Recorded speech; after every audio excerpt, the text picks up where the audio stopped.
Hello, welcome to Buddhistdoor Global's weekly news review. I'm Justin Whitaker, Senior Correspondent for Buddhistdoor Global, speaking to you from our offices in Hong Kong.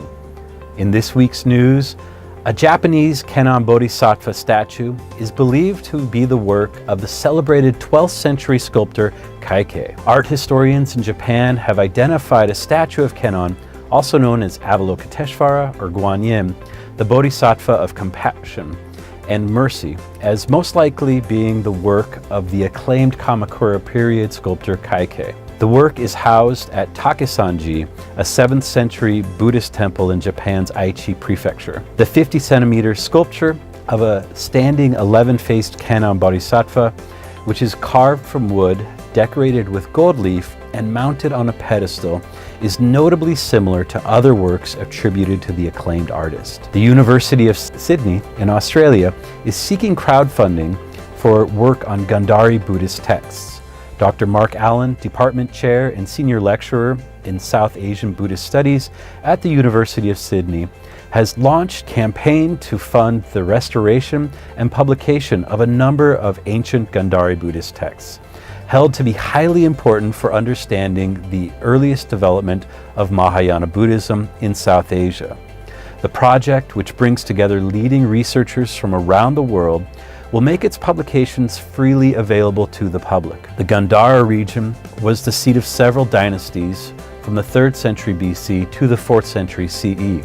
It was at the crossroads of trade linking India, China, Central Asia, Greece, and other civilizations and peoples. The region is known for the remarkable Greek-influenced sculptures it has produced, but the corresponding texts of the time are only beginning to be fully understood.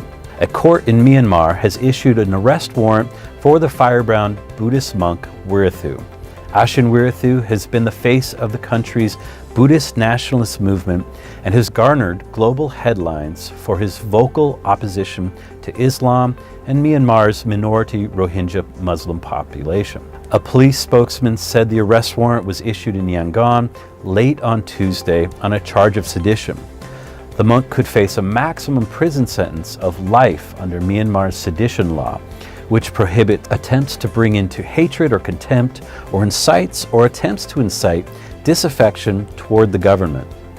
Wirathu recently drew official ire for a series of public addresses in which he criticized Myanmar's government and the de facto civilian leader Aung San Suu Kyi, accusing the government of corruption and of attempting to amend the constitution to reduce the political influence of the military. Lastly, a senior Cambodian minister has urged Buddhists there to become more involved in society. Cambodia's Interior Minister Sar Keng expressed hope last Saturday for a deeper Buddhist engagement with Cambodian society during a visit to Prey Veng province. The senior politician made his statement during a pagoda dedication ceremony on May 25th. In his speech, Sar Keng estimated that there were 5,000 pagodas presently in the country, as well as 50,000 monastics across the kingdom. He also praised the piety of Buddhists and other faith traditions, saying that Christians showed good discipline and that Muslims respected their religion in all activities and places.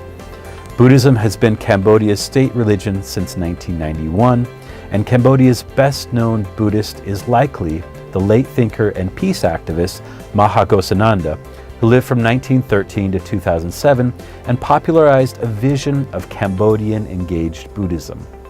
That is all for this week's Buddhistdoor Global News Review.